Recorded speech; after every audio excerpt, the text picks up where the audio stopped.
another one of these little abstracts, starting with the felt tip to give myself a design.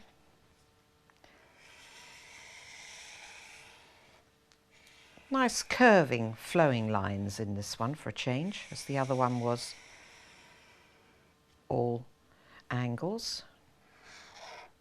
Ooh. Let's see what we can do with that. Now don't forget, using the side of the pastel, I'm just going to follow the contour lines that I've created for myself. And this time I want you to be aware of twisting your wrist and seeing if you can make different marks as a result as you work. This is playtime, don't forget. It's good to be playful. Have a change of colour.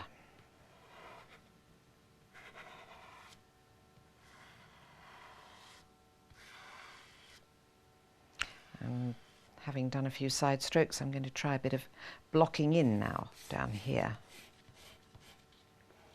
Pressing quite hard to try to get the colour down densely onto the paper.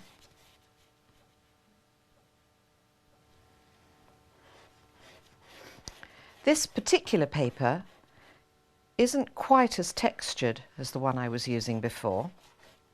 That's because it's come from a different manufacturer. This is Fabriano Tiziano, this particular paper, and it's got a gentle texture on both sides.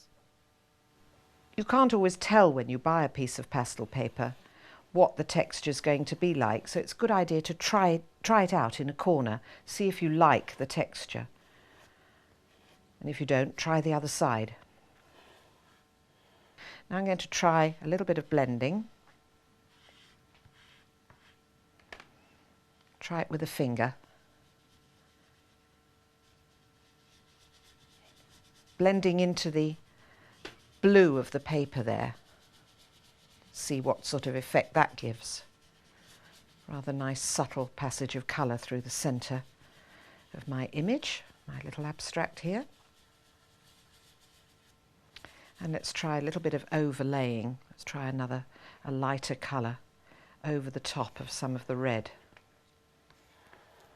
which will modify the underneath colour. And a bit of broken colour down here. Short strokes and changing the colour.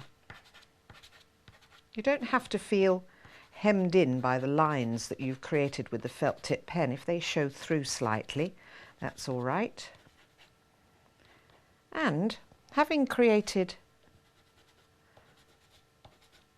quite a lot of colour on my paper with using side strokes, I'm now going to switch back to using the point of the pastel so that you can see that you can mix the two techniques quite successfully.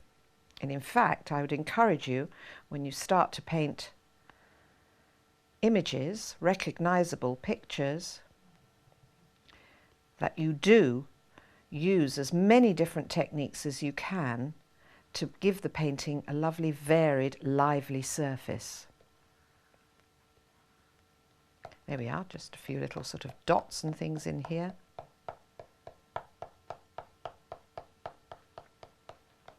Now don't forget, you don't have to show these finished pieces to anybody. This is practice just for you. And it really is useful because every single mark that you make is going into your memory bank and you're building up a repertoire, an enormous repertoire of marks that you can use as you become more and more familiar with pastel painting.